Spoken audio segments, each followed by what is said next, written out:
who has heard the news about Liverpool's new captain and vice captain? It's not really going to be too much of a surprise to you, but Jurgen Klopp and Liverpool Football Club today confirmed that Virgil van Dijk is the new Liverpool captain and that Trent Alexander-Arnold will be the club's new vice captain.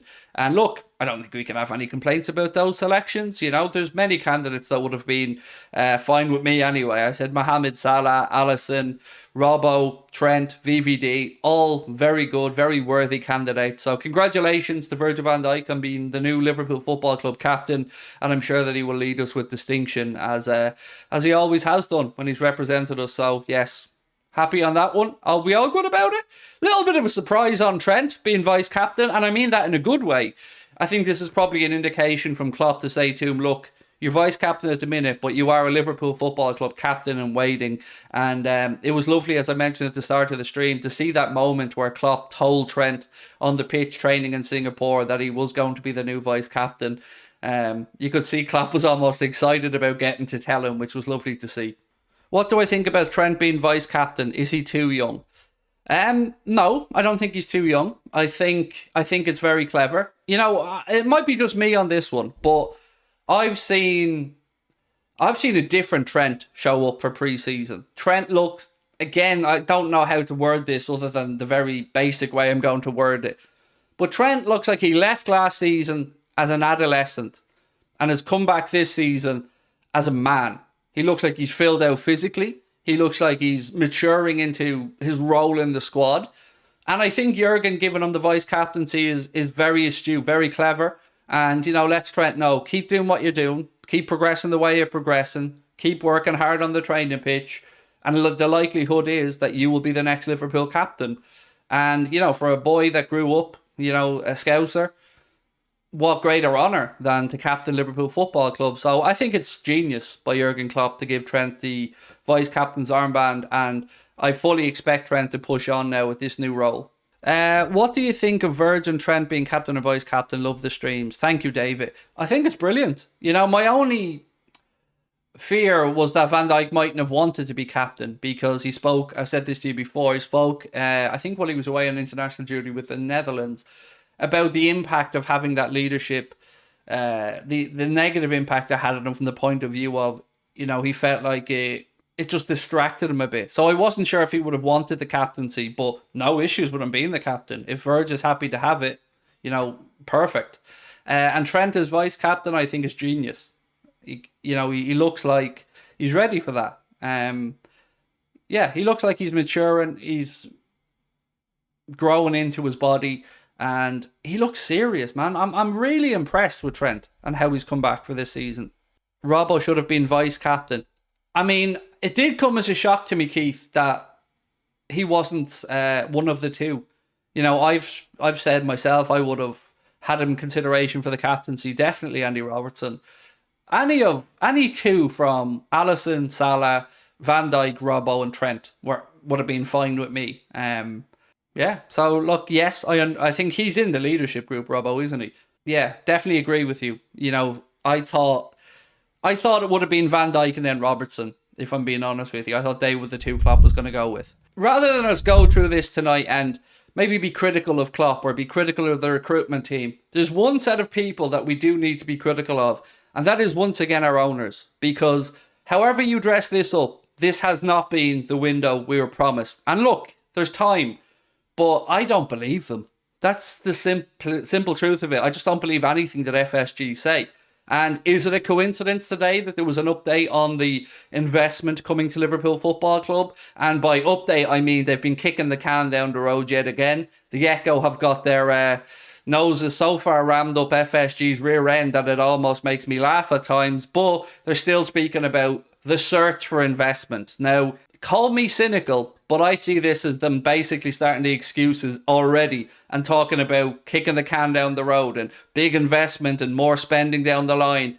Yeah, we've heard this one before. So time for us to actually start putting the pressure on. Like I've said, as fans, we need to speak up now and we need to demand more from these owners. It isn't good enough. It's not acceptable. Jack Howe, thank you, mate, said, I hate that we're seen as a poor club despite having owners who are worth literally 21 billion. That's more than the owner of Madrid. There's no excuse. They are just Charlatans is the word that I like to use, Jack. And I'm very careful these days about what I say because, you know, the channel's grown, the channel's getting more presence, and I have to word what I say a bit more carefully now. But I have no belief in FSG from the point of view of actually investing in the playing staff. None. I just don't. You can say to me that they've spent before, and I will counter you in telling you why they spent before. But right now, we are 14 days away from kicking off against Chelsea, and we have made 2 signings. 2. Not good enough. We've moved 7 or 8 players on. It's nonsense. And this nonsense about maybe one more signing being enough to get us through the season is also that. Nonsense. We need a centre-back. We need 2 more midfielders, including Lavia. And then, maybe then, we can look at the season and think, okay, the rebuild is a good way through. But right now, more action is needed from the owners, and we need to speak out about it. And look, I get it. There are still people who very much think that FSG are doing what they can. Surely to God, the penny must be dropping now. It's no coincidence that these articles about the investment or where that investment may come from down the line are starting to come out now. Liverpool fans starting to get a little bit tetchy about how slowly this window is moving. And you know what? We've every right to be. We've every right to be annoyed. Look at Manchester United. They apparently had FFP issues going into this window. And I'm not moaning about their FFP stances, by the way. I'm talking about the fact that even in transition, where they may or may not get new owners, they're still out there spending serious money. 72 million. And then whatever it cost for the keeper, 40-something million, I think it was. It's not good enough from our owners. It's pathetic. And once again, there is a large section of our fan base that's falling for it and is saying, give them the benefit of the doubt. Wait till the window closes. We've seen this. We've seen this year after year. Promises, false dawns, promises for the future, rinse and repeat. We go again. And the same mouthpieces, the same brown nosers that never speak out against the owners come out of the woodwork every single summer with the same excuse making, the same bullshit about how clever they are and how they're doing what they can. It is nonsense. It is absolute nonsense. Todd Boehly and Chelsea are doing what they can. Manchester United in transition are doing what they can. Arsenal are doing what they can. What we're getting is more frustration. What we're getting is more false dawns. And we can't put up with it. We deserve better. Klopp deserves better. If we want to challenge. And we're not at a point now where we're building on a great season from last season. We're coming in with a point to prove. We're coming in having to try and force our way back into the real top European places or to challenge for a league title. And we're a long way away from that as we sit here right now. We've made 2 very astute pieces of business, 2 great signings, but 2 swallows a summer does not make. We have to go in there and get minimum 3 more signings before this window closes if we want to be taken seriously. We're a joke, become an FSG, can do one now, said D-Mac. So, can I ask you guys, are there still people in the chat, sincerely, who believe that FSG are doing all they can do? That they are backing the manager? Or are we all on the same page now? Are we all getting to the point where, you know, once again, we're starting to see that unless we start kicking up a fuss, I don't think we're going to get the summer that we've been promised. The owners think Elliott and Curtis will. Yeah, that's just not good enough. Look, there is an emphasis on Liverpool raiding other clubs now. And actually, let me just break this down for you. So, David Lynch has said, after Brexit, Liverpool have been forced to look closer to home to bolster their ranks at academy level. Deals that brought the likes of Bajcetic to the club are no longer possible. So they've pivoted to raiding other youth setup for British sides. That's grand. I don't mind us going out there and bringing in younger players. And if a few of them pay off, like Bajcetic or maybe Bobby Clark will, that's great. But you can't just go with that. You need to supplement that with giving Klopp the tools to go out there and challenge. And again, they're not doing it. And whatever way you are on this, whether you are defensive of the owners or not, one thing that you have to admit is Klopp has told us all many times he wants players in as early as possible. So whatever you think about this, they're not doing that. They're not giving Klopp the best chance at success this season because once again, we're 2 weeks away from the season starting. Our pre-season's almost over. We've got a game against Bayern Munich on Wednesday, so no new signing will be there for that one. And then we've a game against Darmstadt 1 week before the Premier League gets underway. Yet again, 2 signings. Not good enough. At what point are we allowed to start getting angry, my friends? What point? Because I am truly getting frustrated at the lack of activity. You know, the signings we've made are brilliant. I think we're all in agreement on that one. But it isn't good enough now that we're closing in on the season starting and we have no defensive midfield player at this particular moment in time other than Stefan Bajcetic. But I'm sure we'll sign one. But we could have done with signing them and giving them more time to bed in, especially when you're talking about an inexperienced player like Roméo Lavia. We've no other midfielders to come in yet, and we've still got no centre-back. So I truly don't know what it's going to take for people to start getting frustrated at FSG's miserly ways. They are simply chancers, spoofers. You know, they're doing the bare minimum, and they're only doing the stuff that makes them money. They're adding to the stadium. They'll get that money back, but they'll also get it back again when they sell. And remember, Liverpool Football Club's owners have pretty much already recouped their investment into the club when they sold 11% of all of their holdings to FSG, or to Redbird Capital, sorry. FSG are sitting there like, we bought you players, what more do you want from us? The big rebuild that we were promised is what we want. Because remember, and again, I've got to be very careful what I say, but remember, we were told we didn't sign anybody in midfield last season, in the summer, in the winter, because the right players weren't available and that the money was going to be available for the right players. How long does it take to track a player and sign one? Because we're talking 18 months now. It is bullshit and it is excuse making, and you and I and every other Liverpool fan are being taken for absolute mugs. Unfortunately, and this is the part I don't like to say, some people are mugs and some people are buying into it and some people are drinking the Kool-Aid. I'm not drinking the Kool-Aid. Josh said, Craig, I've absolutely had it with FSG. We need Lavia, another CDM and a centre-back. The season starts in 2 weeks and we have 2 players. An absolute disgrace. Much love. Yes, it is an absolute disgrace, Josh. And there's nobody will convince me that Klopp's happy with it. He'll come out and lie to the camera and tell us he's happy with it because he needs to keep the peace and he's the leader of the club, but he needs to make sure that everybody's contented. But there's no way I'm having it that he's happy. There's no way I'm having it that he's sitting over there now in Singapore and he's not hammering the phones telling Schmatke or whoever to get stuff done, to get stuff moving. Because it's not like we're kicking off with a nice handy number either. We've got a very difficult game to start this season away at Chelsea. Free spending Chelsea. And we know how this works. If we lose that game, then we get frustrated as fans and we all start turning on each other and we all start getting angry and we all start moaning about why do we not do enough business. And I've been trying to be proactive about this for a long time, but I just get that you're a wool. Nobody likes you here in Liverpool, Craig. You're only a troublemaker. You're only moaning, blah, blah, blah. No, I care. I really care. And I'm just incapable of listening to bullshit. Lots of people asking about the hijacking, right? A hijacking from United's perspective. Yeah, so there's a report today that suggests that Manchester United are looking to make a late move for Roméo Lavia and potentially hijack Liverpool's deal for the Southampton player. I don't see it being a problem, as I've mentioned to you guys before. Yes, I've been really honest about it. Right now, Manchester United could offer the kid Champions League football, which is something that Liverpool honestly just can't offer this season, as we know.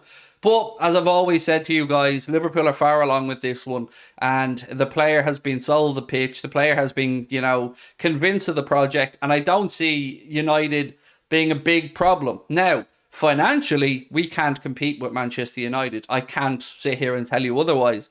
Manchester United also today confirmed a new 10-year kit sponsorship deal with Adidas, which will bring them in £900 million, £90 million a season. But I just got to reiterate what I've said. As soon as Fabinho's paperwork is signed off, Liverpool will, in my opinion, announce the Lavia thing. Now, what I can say to you guys is the second bid has gone in.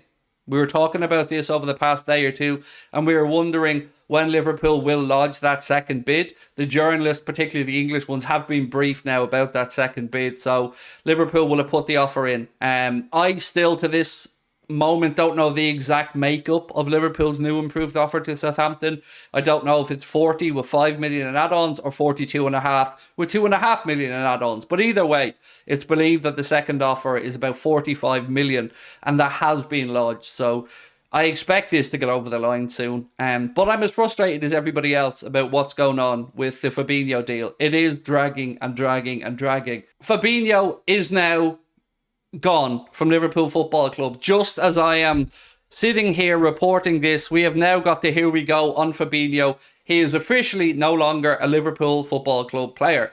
That's according to you guys in the chat. And I'm taking you at face value here because I haven't got the information yet sent to me, but there's too many people in it that's saying it, so I believe it to be true. So, as I've always told you, expect movement now.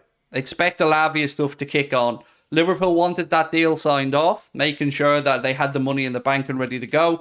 Now we'll see Lavia. So, Fabinho, thank you for your service, mate. Wish you, your wife and your family all the best in the future.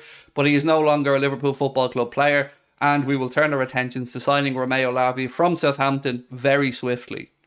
Here's the Fabinho post to say goodbye to Liverpool. He said, "Today I leave my home. It's been 5 years wearing this jersey and always with the greatest honour and happiness possible. Since day one at Liverpool, I've been embraced by everyone. What I saw inside this club, the relationship between the people there, made me feel like family. In these 5 years, I grew as a player, as a man. I made my dreams come true. With that jersey, I won every title a player can dream of. Premier League, Champions League, FA Cup, Carabao Cup. Thanks to Liverpool, I reached my highest level and played a World Cup. Thanks to Liverpool, I fulfilled my dream of walking into a stadium with my son in my arms. Thanks to Liverpool, I played in the best stadium in the world, with the best atmosphere in the world, which is Anfield. Thanks to Liverpool, I lived the biggest match of my life, the comeback against Barcelona, which was only possible thanks to Anfield. That moment will always be in my memory." Sorry, I just got to lift this up a bit to finish reading it. "That moment will always be in my memory." Where is it? "I love this crowd, what it represents for the club. This love relationship between the club and the fans has always impressed me, and I can say without any fear that you'll never walk alone. After that match, alongside our fans, was the most defining moment of my career with Liverpool. I say this with all my heart, full of joy. I love this club." One more little bit to raise up on a sec. "Thank you, Reds, for everything we've experienced together. You will never walk alone." See, Jordan Henderson, take note. That's how you say goodbye. Not your, "I can't read from a script, sounds like I couldn't be bothered" nonsense.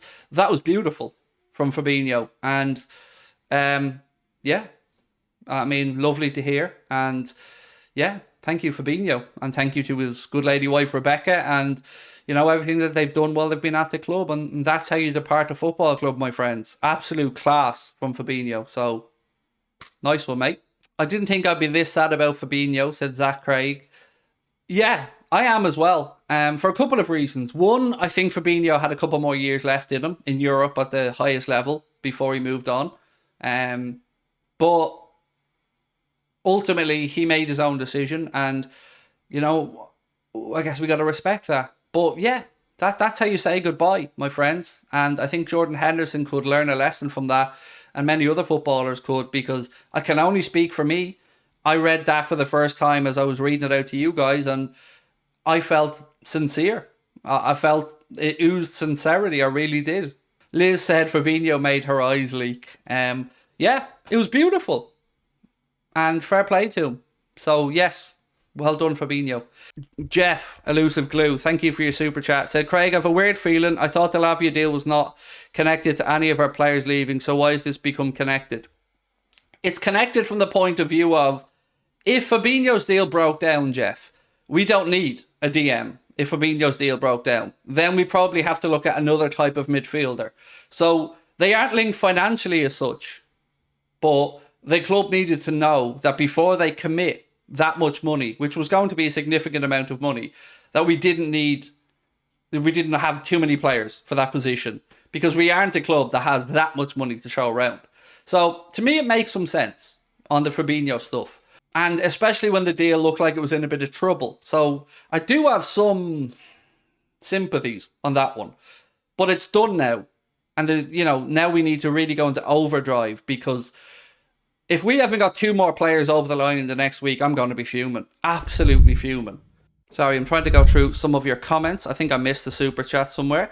Benjamin, yes, I did. Thank you, mate. I think that might be the first New Zealand super chat I've ever had, Benjamin. Love it. Welcome in. Said, hello, Craig. Love the chat from New Zealand. Just a question. What's your opinion on Man United signing of Højlund?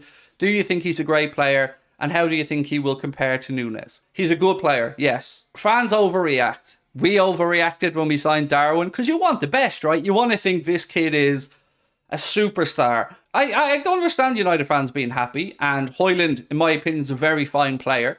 But, you know, we've got to have some realism to the conversation as well. He scored 9 goals in Serie A last year, hardly pulling up threes. I do rate the kid. I have watched them play for Denmark, and he's got something about him.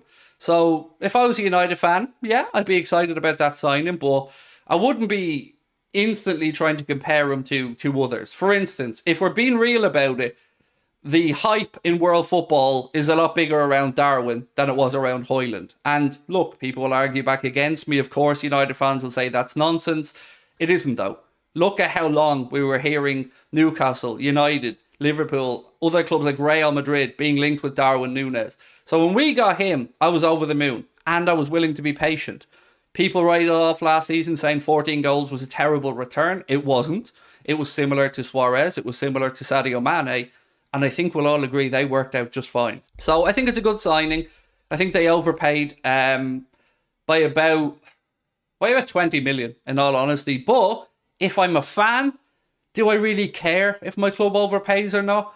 Well, no, not if you're like United, you know that they have money. If we overpay, we know it's going to have a negative effect down the line because it will mean somebody else won't be bought. But if you're at a club like United, maybe you don't really care. As long as you get the player in, you know, do I care what we paid for Van Dijk? No, not a bit, because we see what Van Dijk has done to the squad. Someone saying Cole will sign new contract. I don't believe that to be true. I believe that it's looking likely, David. The reports coming out around Levi Colwill are that, you know, Chelsea are going to make an improved offer to him, and, you know, that it is very likely that Colwill will extend. I'm not denying that part. I just don't think it's been signed yet, that I'm aware of. Oh, he has. There you go. People are saying it right now in the chat. So there you go. This is what happens when you're live and stuff breaks. So, David, I owe you an apology, sir. You were absolutely on the money. David Langford, well played. So, yeah, so that's Colwill we can put to bed then. He signed a new contract at Chelsea. So, yeah, that's one more kick in the nuts. So, confirmed. Fair. Thank you. Appreciate you guys for that one. Fabrizio posted that Colwill will sign the new deal. Look, if Fabrizio posts it, we know it's a fact. So that's another one for us to miss out on, unfortunately. Now I'm getting even more frustrated because I'm sitting here now saying we know Colwill's not happening, but we probably knew that was very unlikely all summer because, you know, the ball was in Chelsea's court. So what are we doing then? What are we doing? We need to get our finger out because we need a centre-back. The manager has said we want a centre-back. If it's that we go in for Inacio or one of the other players we've been linked to, I'm going to ask you all the same question. Why are we waiting so long? Like, the Lavia stuff is frustrating the shit out of me because I know and you know and we all know how long we've been linked with him and how clear it's been that he's going to be the one we want to bring in. So that will happen, and that will happen soon. But again, I don't understand the rationale behind waiting. I don't get it. He signed a 5-year contract with 200k a week. Wow. I mean, I'd love to know how Chelsea are balancing the books. I really, really would. Because it's not like they have a monstrous stadium. I think Stamford Bridge holds in the low 40s, if I'm not mistaken.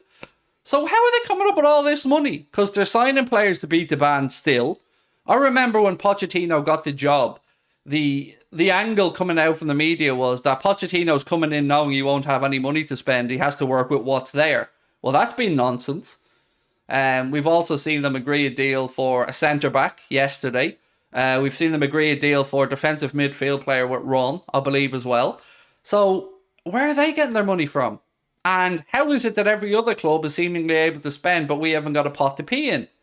It's very... But yeah, people are still going to defend the owners. People are still going to sit here and say, but Craig, they're doing everything they can. They're not. They're not. They really aren't. And they're not even shown now that they want to be competitive. We can't sign 2 players 2 weeks away from the season starting and think we're going to win the league. And if we're not going in trying to win the league, what's the point? Do you agree that VVD is getting slow? So I don't know if he's getting slow or if he's having doubts over his own body. And I also don't feel it's fair for me to give an opinion on him on that because, you know, he came back from a potentially career-ending injury and he wasn't young when it happened. He was, 30 years of age when that happened? So for him to get back to playing to the level he did and hopefully continues to do is a great achievement in itself. So if he has lost a yard of pace, I feel like he's one of the type of players who can get away with losing a yard of pace because his reading of the game is so brilliant. And what is it that Cannavaro used to always say? If you're making a tackle or a sliding tackle, it's too late. You know, you've already fucked up because you want to be reading and mopping up those situations before you have to make the tackle. So, yeah, I think maybe he has lost a bit of pace, but I don't think it will be to his detriment too much. Who will replace Salah while he plays at the AFCON?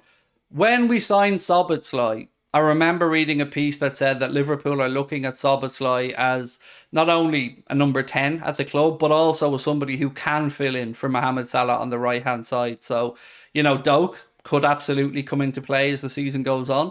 Got himself a goal yesterday, looking very sharp. And, you know, maybe he'll get some games as well in the Europa League. So by the time January, February comes around, it'll be probably between those two. And don't forget, Harvey Elliott can play on there. Cade Gordon is still working his way back to fitness, so we don't know if Cade Gordon will put in some performances maybe in the Europa League that make the manager think that he could have a run out. Jota could replace Salah. Yes, absolutely. You know, we're very gifted in that department. So Jota could do it. You could switch Lucho across to the right-hand side, put Darwin on the left-hand side and Gakpo through the middle. You know, we're not short of options. So look, my friends, just one last shout out for the live show before I finish up tonight. We've got 4 days to go. You can get your tickets, thesugarclub.com, or just look in the description of this stream and you will see a link there. And yeah, I will see you tomorrow, same time, same place. We'll be having a look ahead to the game against Bayern Munich on Wednesday morning. We will be doing a watch along over here on the channel. I am just about to record a video on FSG, so I want to know your thoughts on it. So it should be out at about 10 past 10. Do give it a watch if you get a chance. Let me know if you agree or disagree with me, and I look forward to reading your comments. But again, thank you so much for your help tonight. Thank you so much for your support tonight, and really appreciate you coming in saying hello. Talk to you soon. Bye-bye.